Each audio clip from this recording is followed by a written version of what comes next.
Dinosaur पुराने जमाने के मासिवकाय जीव कभी हमारी धरती पर राज करते हुए लाखों सालों तक उन्होंने इस पृथ्वी पर राज किया।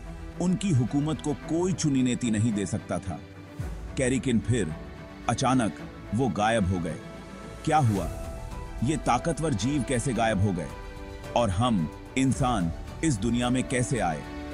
आज हम जानेंगे डायनासोर के अंत और ह्यूमन जाति के उदय की फैसिनेटिंग कॉलोनी के बारे में। हम समय में पीछे जाएंगे यह समझने के लिए कि कौन सी भयानक घटना हुई जिसने डायनासोर का सफाया कर दिया और फिर स्तनधारियों का उदय कैसे ऑकर्ड। फिर हम अपने खुद के विकास को देखेंगे, सबसे पहले आने वाले प्राइमेट से कैरी कर आधुनिक मनुष्यों अक्रॉस। मेरे साथ इस सफर में शामिल हो जाइए जहां हम एक्सटिंक्शन और विकास की दो कॉलोनियों को जानेंगे। एक ऐसा सफर जो पृथ्वी पर जीवन की अविश्वसनीय कॉलोनी को उजागर करता है। लगभग 6 करोड़ 60 लाख साल पहले एक बहुत बड़ा क्षुद्र ग्रह लगभग 6 मील चौड़ा पृथ्वी से कोलाइडेड।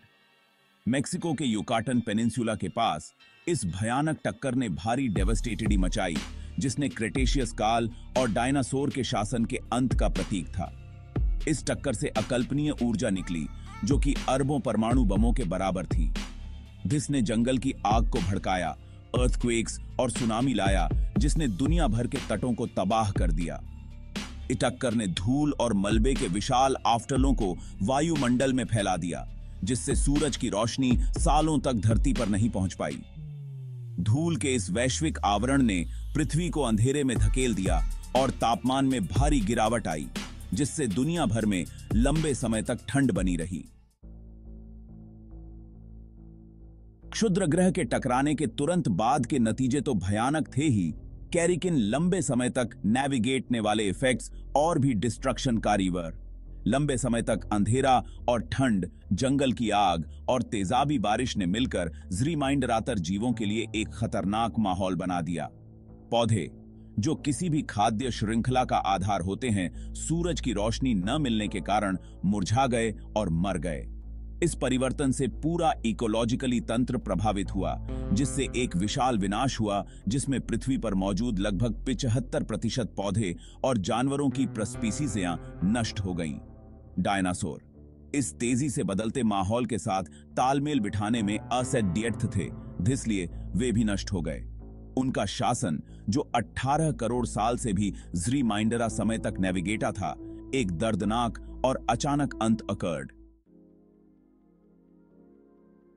हालांकि क्षुद्र ग्रह के इफेक्ट्स ने डायनासोर के लिए विनाश लाया, कैरिकिन ने स्तनधारियों के उदय का मार्ग भी प्रशस्त किया।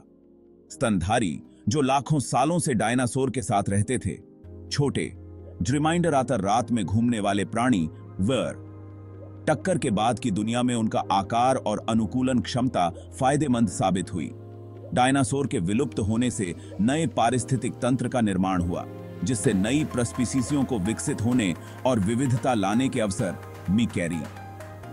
स्तनधारी अब संसाधनों के लिए डायनासोर से मुकाबला नहीं कर रहे थे, इसलिए वे इन अपॉर्चुनिटीजों का फायदा उठाने में सक्षम हुए।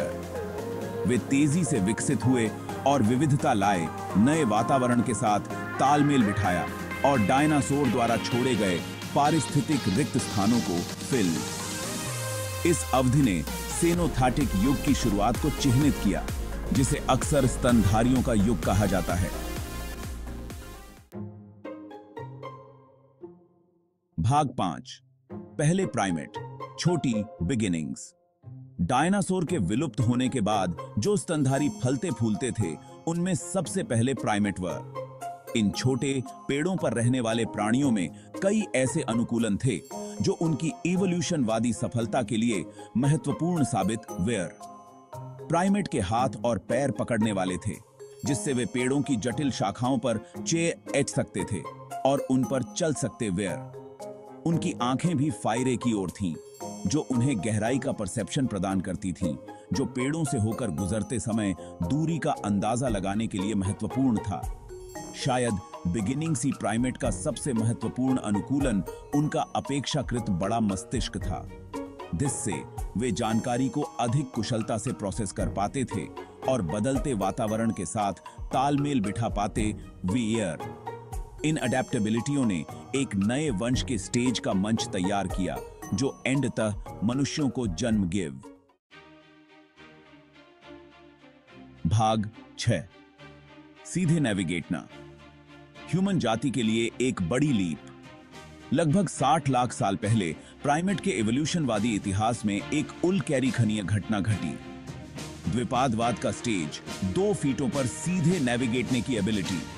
इस महत्वपूर्ण अनुकूलन ने होमिनिन वंश को अन्य प्राइमेट से अलग कर दिया, जिसमें मनुष्य और उनके विलुप्त पूर्वज शामिल हैं।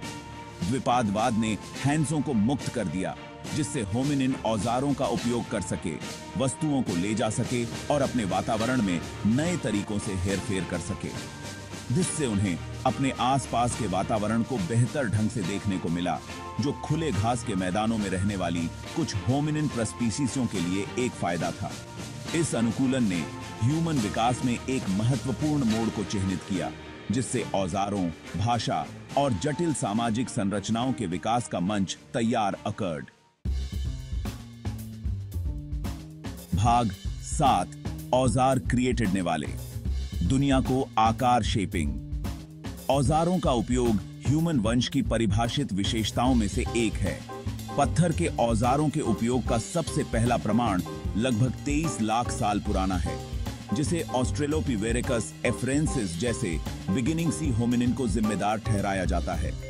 ये बिगिनिंग सी औजार साधारण पत्थर के टुकड़े और कोर विभिन्न कार्यों के लिए उपयोग किए जाते थे, जैसे मांस काटना, खाल खुरचना और जड़ों के लिए रूट्स। औजारों के उपयोग ने होमिनिन को नए भोजन स्रोतों तक रीचने और अपने वातावरण में अधिक प्रभावी ढंग से नेविगेट करने की अनुमति दी।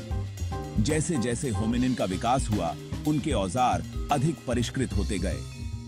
औजारों का विकास एक क्रमिक प्रक्रिया थी जो जरूरत और नवाचार से प्रेरित थी, और जिसने ह्यूमन बुद्धि और संस्कृति के विकास में महत्वपूर्ण भूमिका निभाई। भाग 8 सोचने वाला वानर। भाषा और कल्चर।